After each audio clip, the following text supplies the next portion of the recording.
Bonjour, bonsoir à tous.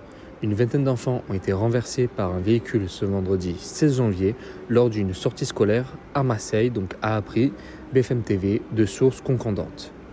Un jeune garçon plutôt, de 8 ans, a été pris en charge en urgence absolue sans que son pronostic vital ne soit engagé. À cette heure, la piste accidentelle est privilégiée. Dans l'après-midi, pour des raisons encore qui restent à déterminer, un véhicule est venu percuter le groupe d'enfants, alors en sortie scolaire au niveau de l'avenue Golgat. Au total, 27 personnes, dont 24 enfants, ont été prises en charge par les secours.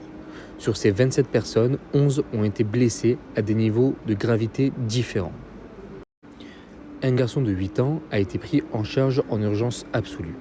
4 autres garçons âgés de 8 à 9 ans et 4 filles âgées de 8 à 11 ans ont quant à eux été prises en charge en urgence relative.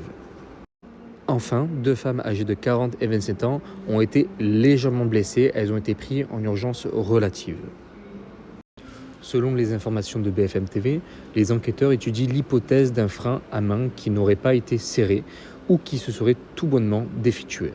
L'enquête devra donc le confirmer ou l'affirmer. Le conducteur, dont le dépistage à l'alcool est revenu négatif, a été placé en garde à vue, ce qui est une procédure classique dans ce cas de figure. Donc nous verrons bien si c'est quelque chose qui est fait volontairement ou involontairement. C'est l'enquête qui le dira, mais apparemment d'après les premières hypothèses, ça serait fait involontairement, donc ça serait un accident et non un crime ou en tout cas une tentative de crime.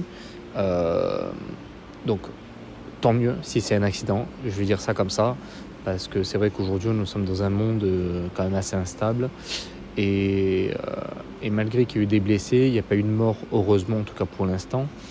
Et il vaut mieux que ce soit, comme je disais, un accident. Ça change quand même un peu la donne, je trouve.